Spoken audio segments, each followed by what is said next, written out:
नमस्ते, कैसे हैं आप सब।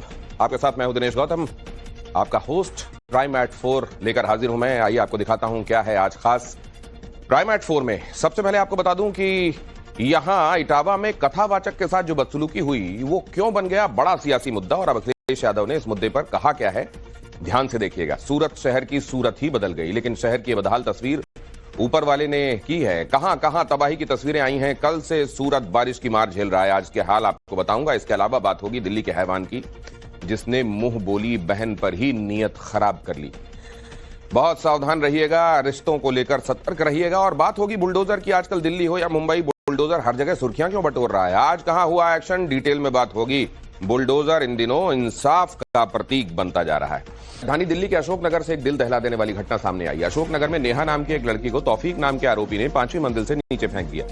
कहा जा रहा है कि नेहा तौफीक को राखी बांधती थी, लेकिन तौफीक की नेहा पर गलत निगाह थी और वो उससे दोस्ती के लिए दबाव डाल रहा था। नेहा लगातार इससे इनकार कर रही थी। वारदात के दिन नेहा घर की 5वीं मंजिल पर पानी की टंकी देखने गई थी। इसी दौरान तौफीक वहां पर पहुंच गया।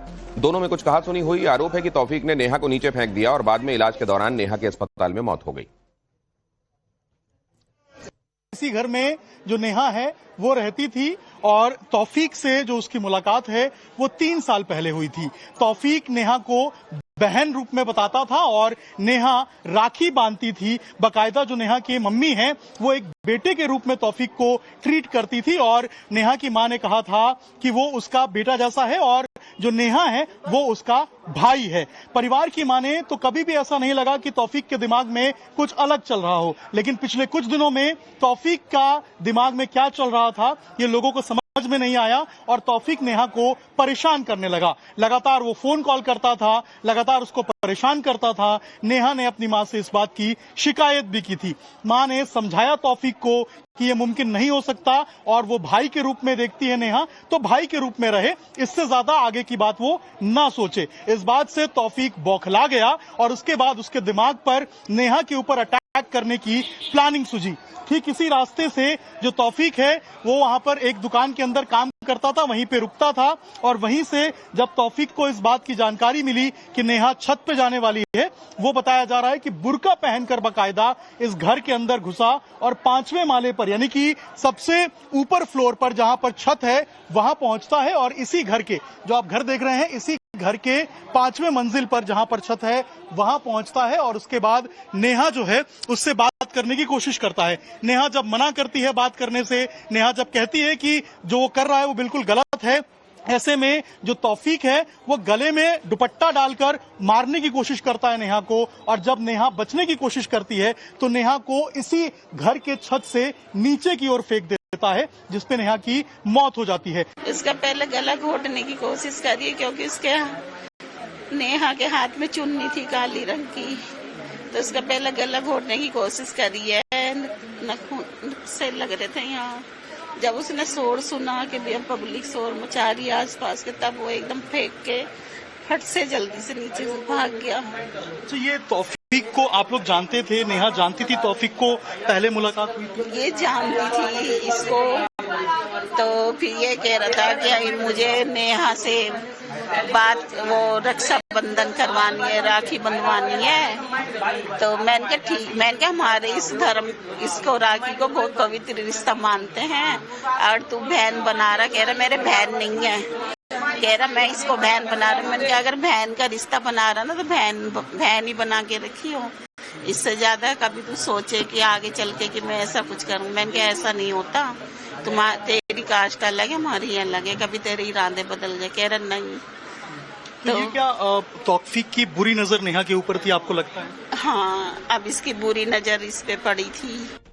कैमरे में रिकॉर्ड हुई लैंडस्लाइड की तस्वीरें, ये देखिए, भीषण लैंडस्लाइड। और इन दिनों पहाड़ में कहीं पर भी आप जा रहे हैं तो अगले 3-4 महीने बेहद सावधानी के।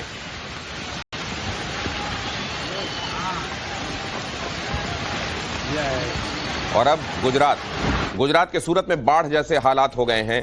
कल मैंने आपको बताया था 2 घंटे के भीतर 5 इंच बारिश हुई थी, आज फिर बारिश हुई। मौसम विभाग ने कहा है कि लगातार इस जगह है अभी बारिश होती रहेगी।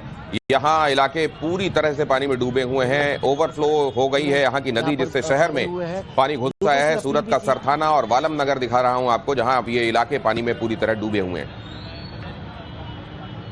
सूरत में आज दूसरे दिन कई इलाके में पानी भरा हुआ नजर आ रहा है। इस वक्त हम सरथाना इलाके में मौजूद हैं और बारिश की अगर मैं बात करूं तो कल शाम से बारिश रुकी हुई थी, लेकिन आज सुबह 8 बजे से फिर एक बार बारिश धीरे धीरे जो शुरू हुई है, उसके चलते जो सूरत शहर के जो निचले इलाके हैं उन इलाकों में फिर एक बार पानी जो है वो भरना शुरू हुआ है, क्योंकि जो नदी से सटे हुए एरिया है वो नदी का पानी जो है अब उन इलाकों में भरना शुरू हुआ है। आप देखिए ये सरथाना एरिया है और जहां पर आपको आगे वो ट्रैक्टर और बैरिकेड नजर आ रहा है वो पुलिस स्टेशन का एरिया है। सरथाना पुलिस थाना वहां पर है और वो पुलिस थाना भी आप देखिए कि किस हद तक पानी में डूबा हुआ है। कमर से ऊपर तक का पानी जो वो भरा हुआ है। इस इलाके की बात करें तो ये इलाका अनुमन निचला इलाकों में आता है, तो अनुमन हर साल इसी तरीके की परिस्थिति होती है, लेकिन अब तक इस परिस्थिति का कोई निराकरण जो है वो कॉरपोरेशन की तरफ से निकाला नहीं गया। सूरत, जैसा मैंने आपको बताया, वालम नगर, वहां की तस्वीर दिखाता हूं। कमर तक पानी भरा हुआ है, लोग पानी के बीच से आवाजाही के लिए मजबूर हैं। देखिए तस्वीरें। इस वक्त हम सूरत शहर के वालम नगर इलाके में मौजूद है। अगर यहाँ की तस्वीर में दिखाऊं तो आप देखिए बारिश खैर उतनी नहीं है, लेकिन फिर भी यहाँ पर आप देखिए बाढ़ किस तरह से आई हुई है। आप देखिए छाती तक का पानी जो है भरा हुआ है, वो गाड़ी पूरी डूब चुकी है। इलाका पूरी तरह से जलमग्न हो चुका है, लोगों का जनजीवन जो है वो पूरी तरह से अस्त व्यस्त हो चुका है। यहाँ पर आप देखेंगे गुजरात पुलिस के जवान भी जो है लगातार लोगों की मदद में यहाँ पर खड़े हुए हैं। लोगों से अपील भी की जा रही है कि जरूरत ना हो तो घरों से ना निकले, लेकिन कहीं ना कहीं अब देखिए हाथों में सब। और महाराष्ट्र के नासिक का हाल देखिए, ये भी कुछ अलग नहीं है। अगर मैं आपको बताऊं नहीं तो आपको लगेगा कि सूरत की बात कर रहा हूं क्या। देखिए जरा यहाँ पर नासिक में उफान पर गोदावरी नदी, गंगापुर डैम से छोड़ा गया पानी। नासिक के रामकुंड घाट पर बने मंदिर पूरी तरह से डूबे हुए हैं। कल भी मैंने आपको दिखाया था नासिक की तस्वीरें। हनुमान जी की प्रतिमा जल में आधी डूबी हुई थी और यहाँ पर देखिए पानी में डूबे हुए मंदिर आपको दिखाई दे रहे हैं। और यहाँ क्योंकि कावेरी का पानी डैम से छोड़ा गया है, उसके बाद बाढ़ की स्थिति और खतरनाक हो गई। मुहर्रम में ताजिए पर संभल पुलिस ने आदेश जारी किया है कि कोई भी ताजिया 10 फीट से ऊंचा ना हो। अगर किसी ने ताजिए के रास्ते में आने वाले बिजली के तार या पेड़ काटने की कोशिश की तो ये ठीक नहीं होगा, इस पर एक्शन होगा। चंदौसी कोतवाली में शांति कमेटी की एक बैठक बुलाई गई। सरकार की गाइडलाइंस के बारे में सबको जानकारी दी गई। दरअसल ताजिए के रास्ते में आने वाले बिजली के तार लोग काट देते थे, जिससे बड़ी दुर्घटना का अंदेशा बना रहता था और लोगों को असुविधा होती थी।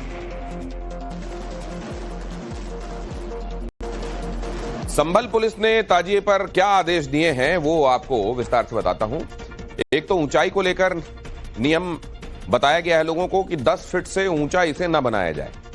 रास्ते में ऐसा देखा गया था पहले कि लोग ताजिए इससे बड़े बनाते थे और आने वाले रास्ते में जहां पर पेड़ या बिजली के तार होते थे तो या तो वहां एक्सीडेंट्स होते देखे गए या फिर इनको हटाने की कोशिश की जाती थी रास्ते से। तो ये कहा गया है कि रास्ते में आने वाले तार और पेड़ नहीं काटे जाएंगे, हटाए जाएंगे। बिजली की तारें कटने से लोगों को परेशानी होती थी, दुर्घटना का अंदेशा बना रहता था। बिजली विभाग भी लाखों का नुकसान झेलता था। अब कोई नया ताजिएदार नहीं होगा, यह भी कहा गया है। और नियम के मुताबिक डीजे की आवाज को नियंत्रित रखा जाएगा। ज्यादा आवाज में डीजे अगर बजाया गया तो भी सख्त कार्रवाई होगी, यह स्पष्ट किया है। आपको सुनाते हैं संभल के सीईओ अनुज चौधरी ने सरकार का क्या आदेश बताया है लोगों को। कावड़ का है, कावड़ का आयोजन है और साथ साथ में मुहर्रम भी है। तो फिलहाल जैसे मुहर्रम के लिए भी बताया गया सबको भाई 10 फीट से ऊपर के ताजिए, 10 फुट से ज़्यादा ऊंचाई नहीं होगी। और पिछले वर्ष की बात ही जिस तरह से हुआ था, इस बार भी उसी तरह से सबको सहयोग करना है। और 10 फीट से ऊपर कोई भी ताजिया नहीं होगा। कोई लाइट, जहाँ बीच में कोई लाइट के तार आते हैं या कोई पेड़ आता है तो वो अनावश्यक वो नहीं कटेंगे। तो इसलिए सबको बताया गया, पहले से बुला के बताया गया, हर आदमी को बताया गया। और सभी जितने ताजिए हैं वो सबके ऊपर नोडल अधिकारी के अनुसार जो है हमने बांट दिए सबको।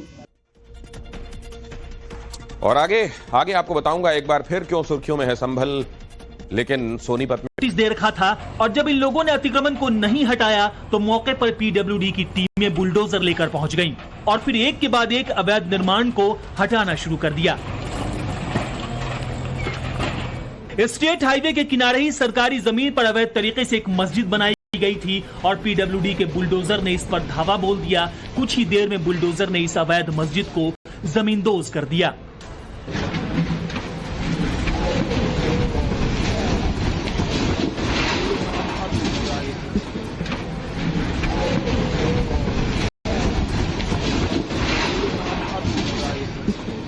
इसके बाद बुलडोजर का अगला एक्शन सड़क किनारे ही बना एक मंदिर था।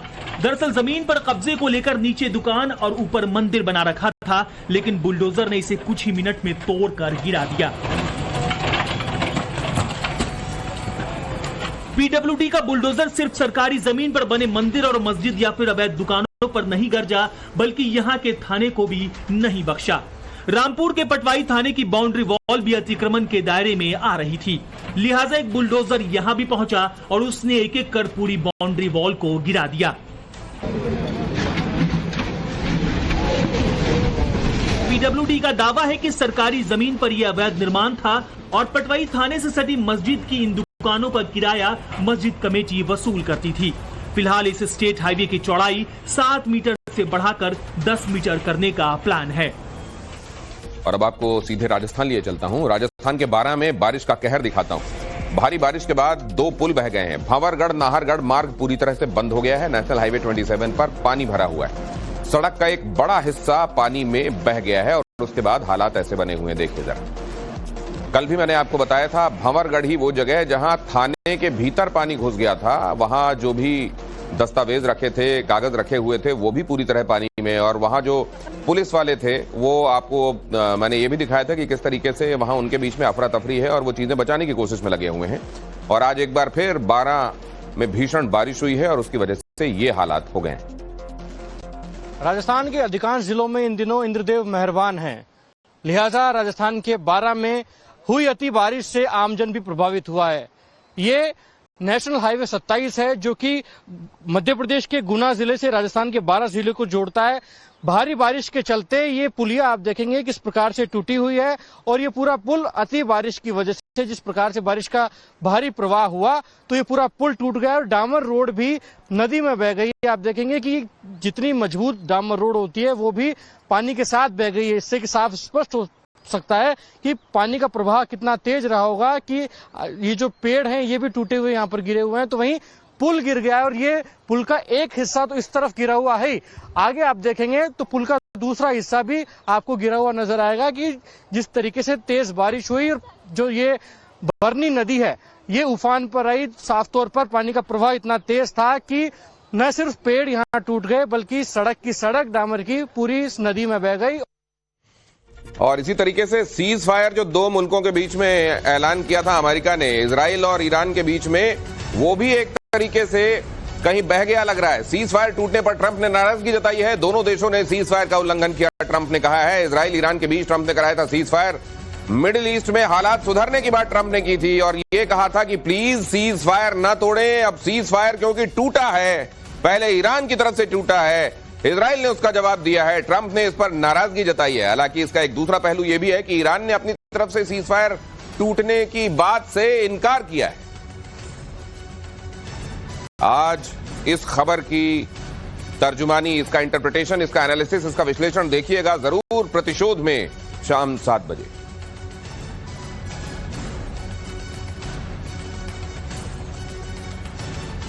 तड़के ट्रंप की तरफ से ऐलान किया गया था कि दोनों ही देश लगभग एक साथ इस बात पर रजामंद हो गए हैं कि दोनों देशों के बीच में सीज फायर होना चाहिए।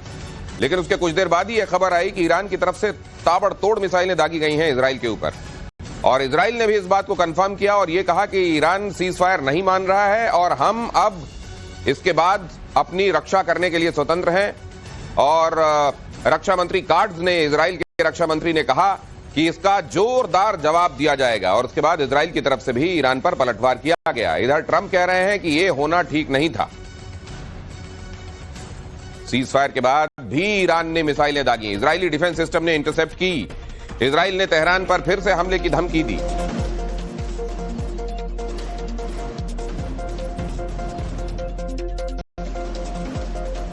अमेरिकी राष्ट्रपति ने भले ही सीज फायर का ऐलान